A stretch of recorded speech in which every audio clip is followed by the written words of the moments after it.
Hello दोस्तों, welcome back in my YouTube channel the receptor. आज की वीडियो में डिस्कस करने वाले हैं हम एक नया टॉपिक जो कि हमारा B form 4th semester unit 1 का टॉपिक है। आज का टाइटल क्या है हमारा? Nature and source of drug. ठीक है, देखो इसके नाम से, इसके टाइटल के नाम से आपको दो चीजें क्लियर हो गई होंगी। पहला क्या है आपका? नेचर, मतलब कैसा नेचर होगा ड्रग का। फिजिकल नेचर क्या होगा, केमिकल नेचर क्या होगा, शेप क्या होगा, साइज क्या होगा, इसको बोलते हैं नेचर ऑफ ड्रग एज पर फार्माकोलॉजी। अगर दूसरी बात करेंगे सोर्स ऑफ ड्रग, मतलब जो हमारी दवाएं हैं वो किन किन सोर्सों से ली गई हैं उनको बोलते हैं सोर्स ऑफ ड्रग। तो उसी को हम डिटेल में देखेंगे, डिस्कस करेंगे। अब थोड़ा सा बात करें पहले कि नेचर ऑफ ड्रग क्या होगा, नेचर ऑफ ड्रग्स क्या होगा। ठीक है, तो पहला इसका जो नेचर है, पहला पॉइंट है फिजिकल प्रॉपर्टीज। ठीक है, ड्रग की फिजिकल प्रॉपर्टीज क्या होंगी, क्या होनी चाहिए। तो देखो, ड्रग आपकी सॉलिड हो सकती है। हम यहाँ पे सूटिक्स की बात नहीं कर रहे हैं, बायोफार्मास्यूटिक्स की बात नहीं कर रहे हैं, यहाँ पे केवल फार्माकोलॉजी की बात कर रहे हैं। एज पर फार्माकोलॉजी यहाँ पे फिजिकल प्रॉपर्टीज में आपका ड्रग में भी सॉलिड हो सकती है, लिक्विड हो सकती है, ड्रग आपकी गैसियस फॉर्म में हो सकती है, सेमी सॉलिड हो सकती है, जेल हो सकता है। ठीक है, अगर एग्जांपल की बात करें, सॉलिड में आपको मान लो टैबलेट है, कैप्सूल है ना, पैरासीटामोल हो सकता है, फिर कोई भी ड्रग हो सकती है। अगर लिक्विड की बात करें तो कोई भी आपका सिरप में हो सकता है, तो लिक्विड प्रिपरेशन में आएगा। गैस की बात करें, कोई भी आपका इनहेलर हो सकता है, ओरल इनहेलर हो सकता है, जो हम ब्रांकोडायलेटर इस्तेमाल में यूज करते हैं। इसके अलावा आपका सेमी सॉलिड कोई भी पेस्ट हो सकता है। इसके अलावा जेल हो सकता है, लाइक आपका क्लिंडामाइसिन जो फेस पे अप्लाई होता है। तो ये आपके एग्जाम्पल। अगर दूसरे उधर बात करें, दूसरा पॉइंट क्या है हमारे पास? दूसरा है केमिकल प्रॉपर्टीज ऑफ ड्रग। क्या क्या होनी चाहिए? मेजर दो प्रॉपर्टीज होनी चाहिए ड्रग के अंदर, बहुत जरूरी है। पहला, ड्रग हमारी इनऑर्गेनिक नेचर की हो सकती है। इनऑर्गेनिक मतलब ड्रग्स हैव नॉट कार्बन, मतलब ऐसी ड्रग जिसके न्यूक्लियस में कोई कार्बन नहीं है, कार्बन मॉलिक्यूल नहीं है, उसको बोलते हैं इनऑर्गेनिक ड्रग। एग्जाम्पल की बात करें, लाइक आपका है फेरस सल्फेट। ठीक है, दूसरा वही है हमारा पहला हमारा हो गया इनऑर्गेनिक। सेकंड जो हमारी है वो है ऑर्गेनिक ड्रग, मतलब ऐसी दवाएं जिनके पास अपना कार्बन न्यूक्लियस है, कार्बन मॉइनिटी है, उसको बोलते हैं ऑर्गेनिक ड्रग्स। ठीक है, ड्रग्स हैविंग कार्बन। एग्जांपल की बात करें, लाइक आपका कोकेन है, मॉर्फिन है, एस्प्रिन, ऐसी बहुत सारी दवाएं जिनके पास कार्बन है अपना। इनऑर्गेनिक जिनके पास कार्बन नहीं है। ठीक है, ये दोनों पॉइंट समझ में आ गए।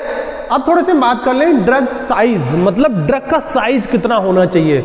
अब थोड़ा सा बात करेंगे हम, सबसे जो स्मॉलेस्ट साइज है ड्रग का, वो किसके पास है? वो हमारा है लिथियम आयंस के पास। लिथियम आयंस के पास सबसे कम साइज, अगर मॉलिक्यूलर वेट की बात करें, मतलब MW, this is molecular weight. जो हमारा मॉलिक्यूलर वेट है लिथियम आयंस का, जो कि हम लिथियम देते हैं, मूड स्टेबलाइजर, एक न्यूरो की मेडिसिन है जिसका मॉलिक्यूलर वेट है नियरली 7। मुझे लगता है सबसे कम मॉलिक्यूलर वेट वाली जो दवाई है वो लिथियम आयंस है। नेक्स्ट हमारा है, पहला हमारा सबसे स्मॉलेस्ट जो मॉलिक्यूलर वेट है, उसके बाद जिसका मॉलिक्यूलर सबसे ज्यादा है। मोस्टली जो प्रोटीनियस नेचर की ड्रग्स होती हैं उनका मॉलिक्यूलर वेट ज्यादा होता है। अगर हम बात करें एल्टीप्लेज की, एल्टीप्लेज हमारा एक ड्रग है जो कि IBM प्रेफर करते हैं, मायोकार्डियल इंफार्क्शन या फिर स्ट्रोक के केस में देते हैं, जिसका मॉलिक्यूलर वेट है नियरली 6000, मतलब 60,000 मॉलिक्यूलर वेट। तो सबसे कम आपका हो गया लिथियम आयंस का, सबसे ज्यादा जो हमारा है एल्टीपी प्रोटीनियस नेचर की ड्रग है। अब वहीं हम बात करें दूसरी तरफ की मोस्ट ऑफ द ड्रग का मॉलिक्यूलर वेट कितना होता है। तो अगर पूरी फार्माकोलॉजी की बात करें तो मोस्ट ऑफ द जो ड्रग का मॉलिक्यूलर वेट है वो आपका होगा 100 to 1000, मतलब 100 से 1000 के बीच में मॉलिक्यूलर वेट अगर है किसी भी ड्रग का, तो उसकी बाइंडिंग प्रॉपर्टी बहुत होगी, रिसेप्टर के साथ इंटरेक्शन की प्रॉपर्टी बहुत होगी, और उसका काइनेटिक प्रोफाइल भी बहुत अच्छा माना जाता है। अगर वही बात करें हम ड्रग शेप, आपको साइज पता लग गया ड्रग का, तो आपको ड्रग के साइज में केवल एक चीज याद रखना है कि जो मॉलिक्यूलर वेट है वो नियरली 100 से 1000 के बीच में होना चाहिए, तो वो ड्रग अच्छी मानी जाती है। मगर कुछ एक्सेप्शन भी होते हैं, लाइक मैंने आपको यहाँ पे बताया लिथियम आयंस की जो मॉलिक्यूलर वेट है वो 7 है। उसके अलावा एल्टीप्लेज जो हमारी ड्रग है जिसका मॉलिक्यूलर वेट है 60,000। ठीक है, अब वही बात करें कि ड्रग शेप, जो ड्रग शेप का केस है वो थोड़ा सा समझना पड़ेगा आपको। यहां पे मैंने लिखा हुआ है लॉक एंड की मॉडल, इसको समझो पहले। लॉक एंड की, लॉक मतलब ताला और की मतलब चाबी, मतलब जिसका ताला उसी की चाबी। लाइक अगर आपके पास इस ताले की चाबी है तो इससे खुल जाएगा ये। ठीक है, ये ताला है और इसकी चाबी ये है, अगर आप लगाओगे तो आराम से खुल जाएगा। अगर कोई दूसरी चाबी हम ताले में लगाएंगे तो हमारा ताला ओपन नहीं होगा, मतलब फिट नहीं बैठेगा। अब मैंने एग्जाम्पल के माध्यम से आपको बता दिया, अब थोड़ा सा यहाँ पे प्रयास करेंगे। ये हमारे पास ताला है और ये चाबी है, क्लियर? आप समझो थोड़ा सा, ये हमारे पास ताला है और ये चाबी है, दोनों आपस में मिक्स हो जाते हैं और हमारा लॉक ओपन हो जाता है, ऐसा ही होता है। अब हम थोड़ा कोरिलेट करेंगे ड्रग के केस में। ये हमारे पास ड्रग मॉलिक्यूल है और ये हमारा होता है रिसेप्टर। जब दोनों आपस में फिट बैठते हैं, बिल्कुल जो उनकी बाइंडिंग है बहुत अच्छी हो जाती है, उसके बाद हमारा बनता है ड्रग रिसेप्टर कॉम्प्लेक्स। जब ड्रग रिसेप्टर कॉम्प्लेक्स बनता है तब उस ड्रग की जो एक्शन है वो प्रोड्यूस हो जाता है। फिर दोबारा समझिए, ये हमारे पास ड्रग है, ठीक है। अब ड्रग में यहाँ पे आप देख रहे हो ये आपका स्पेस है जहाँ पे रिसेप्टर बाइंड हो जाएगा, ठीक है, या फिर हमारी ड्रग जाएगी रिसेप्टर के पास, बाइंड हो जाएगी, ठीक है, लाइक दिस। यहाँ ये हमारा रिसेप्टर है और यहाँ पे क्या हुआ, ये हमारा यहाँ पे बाइंड हो गया, ये हमारी ड्रग मॉलिक्यूल है और ये पार्ट हमारा हो गया रिसेप्टर का।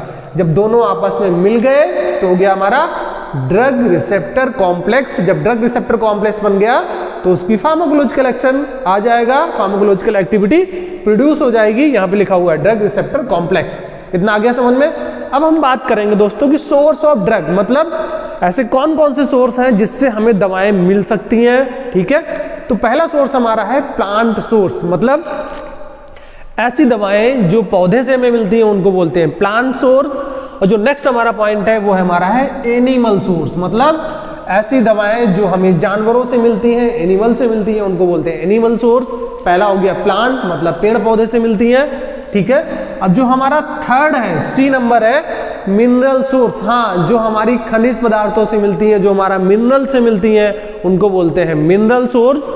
इसके बाद जो हमारा फोर्थ है वो है microbes. Yes, micro organism like आपका बैक्टीरिया, फंजाई, वायरस, इनसे भी कुछ दवाएं हमें मिलती हैं, उनको बोलते हैं माइक्रोब सोर्स से मिलती हैं। जो हमारा इसके बाद नेक्स्ट पॉइंट है वो हमारा है सिंथेटिक सोर्स, मतलब अगर किसी भी ड्रग मॉलिक्यूल को हम आर्टिफिशियल तरीके से बना रहे हैं, लैब में परफॉर्म कर रहे हैं कोई मॉलिक्यूल्स, उसको बोलते हैं हम सिंथेटिक सोर्स या फिर नॉन नेचुरल या फिर सिंथेटिक। जो हमारा लास्ट है वो हमारा बायोटेक्नोलॉजी या फिर बायोटेक सोर्स, ठीक है। आई होप आपको ये पॉइंट समझ में आ गए होंगे। अब हम पॉइंट में कुछ एग्जाम्पल देके आपको थोड़ा सा प्रयास करेंगे समझाने का, जिससे आपको बहुत इजीली समझ में आ जाए। अगर बात करें प्लांट सोर्स की, जैसे कि मैंने आपको बताया था, यहाँ पे आप देख भी रहे होंगे ऐसी दवाएं। देखो, इसके पहले थोड़ा सा और बता दें, जो आप मार्केट में दवाइयाँ देखते हो, अपनी फार्माकोलॉजी मेडिसिन पढ़ रहे हो, आप मेडिसिनल केमिस्ट्री मॉलिक्यूल्स को देखते हो, आप फार्माकोग्नोसी में देखते हो, तो कहीं ना कहीं बहुत सारी दवाएं होती हैं, वो कहाँ से आती हैं वही आज टॉपिक में हम बता रहे हैं यहाँ पे, ठीक है। कुछ हमारी प्लांट से आती हैं, कुछ मिनरल से आती हैं, कुछ माइक्रोब से आती हैं, कुछ एनिमल से आती हैं, तो डिफरेंट सोर्स से आती हैं, उन्हीं को एक्सप्लेन कर रहे हैं। तो जो पहला पॉइंट हमारा था वो था प्लांट सोर्स, ऐसी दवाएं जो पेड़ पौधे से निकाली जाती हैं। एग्जाम्पल आपको बहुत अच्छे से पता है, लाइक आपका नीम हो सकता है, डिजिटैलिस होता है जो हमारा कार्डियोटॉनिक की तरह काम करता है, Brahmi this is a well known brain tonic, ठीक है, तुलसी एंटीबैक्टीरियल और टर्मरिक एंटीऑक्सीडेंट एंड एंटीबैक्टीरियल। ऐसी बहुत सारी दवाएं हैं जो हमारी प्लांट सोर्स से मिलती हैं, ठीक है। नेक्स्ट हमारा क्या हुआ, पहला हमारा पता लग गया। नेक्स्ट हमारा है एनिमल सोर्स, ऐसी दवाइयां जो हमें जानवरों से मिलती हैं। कौन सी मिलती है? लाइक आपका cod liver oil, cod fish होती है, उससे हमें उसके लीवर से उसका आयल मिलता है, जिसमें vitamin D, calcium, vitamin A का कंसंट्रेशन बहुत रहता है। उसके अलावा हमें कैल्शियम मिलता है कुछ एनिमल्स के बोन से, वहां से हम कैल्शियम ले लेते हैं। उसके अलावा है हमारा ओमेगा 3 फैटी एसिड, जो हमारा ओमेगा 3 फैटी एसिड से वो हमें मिलता है फिश से, मतलब मछलियों से मिल जाता है हमें। एग्जाम्पल हो गया आपका एनिमल सोर्स से। जो नेक्स्ट एग्जाम्पल है हमारा मिनरल सोर्स, ऐसी दवाइयां जो मिनरल से, खनिज से मिलती हैं। लाइक आपका आयरन से मिलता है फेरस सल्फेट, आयरन से आपको क्या मिलता है? फेरस सल्फेट मिलता है, जो कि आपका हेमेटेनिक्स की तरह यूज होता है। नेक्स्ट आपका है एल्यूमिनियम, एल्यूमिनियम से मिलता है एल्यूमिनियम हाइड्रोक्साइड, वो आपका लैक्सेटिव की तरह यूज होता है, एंटासिड की तरह यूज होता है, ठीक है। जो नेक्स्ट हमारे पास है वो है माइक्रोब सोर्स, मतलब ऐसी दवाइयां जो माइक्रो ऑर्गेनिज्म है, माइक्रोब्स है, उससे मिलती है। कौन सी है? पेंसिलिन, वेल नोन एंटीबायोटिक है हमारी। पेंसिलिन किससे मिलती है? वो मिलती है हमारी पेंसिलिनियम नोटेटम, ये हमारा एक तरह का बैक्टीरिया होता है, इससे हमें मिलता है पेंसिलिन। उसके बाद सेकंड हमारे पास है chloramphenicol, this is also antibiotic, ठीक है। अब क्लोरामफेनिकोल हमें कहां से मिलता है? मिलता है स्ट्रेप्टोमाइसिस वेनेजुआले, स्ट्रेप्टोमाइसिस वेनेजुआले से हमें मिलता है chloramphenicol. Streptomyces venezuelae this is also एक बैक्टीरिया वहां से हमें मिलता है। आई होप आपको समझ में आ गया होगा। अब नेक्स्ट हम डिस्कस करेंगे दोस्तों, जो हमारा इसके बाद था वो हमारा है सिंथेटिक सोर्स। ठीक है, सिंथेटिक सोर्स को मैन मेड के नाम से जानते हैं, मतलब ऐसी मेडिसिन जो हम डायरेक्ट लैब में बना रहे हैं, आर्टिफिशियल तरीके से बना रहे हैं। लाइक आपका एग्जांपल हो सकता है मेथेम्फेटामिन, एक्सटेसी एंड क्लोरल हाइड्रेट। ऐसे बहुत सारी मेडिसिन हैं जो मैन मेड है और डायरेक्टली लैब में बना रहे हैं। इसके बाद हमारा एग्जांपल है बायोटेक्नोलॉजी, बायोटेक सोर्स। इनको हम बायोटेक ड्रग्स के भी नाम से जानते हैं। ठीक है, अगर एग्जांपल की बात करें बायोटेक्नोलॉजी, मतलब हम किसी ऑर्गेनिज्म, लिविंग ऑर्गेनिज्म या फिर उसके डेरिवेटिव को लेते हैं और उससे हम किसी प्रोडक्ट का आइसोलेशन करते हैं, किसी प्रोडक्ट को निकालते हैं, उसको बोलते हैं बायोटेक्नोलॉजी। अगर एग्जांपल की बात करें रिकॉम्बिनेंट डीएनए, रिकॉम्बिनेंट इंसुलिन इसका प्रोडक्ट है आपका। उसके बाद जो आपकी ड्रग है इडालीमुमैब, रिकॉम्बिनेंट इंसुलिन है इसका प्रोडक्ट, और इसके अलावा दूसरा है आपका इडालीमुमैब। ठीक है, इडालीमुमैब जो आपकी ड्रग है वो रूमेटिक अर्थराइटिस में यूज होती है। दोस्तों समझ में आया हुआ आज का topic nature and source of drug. अगर आपका कोई क्वेश्चन है तो most welcome in my comment section. Thank you.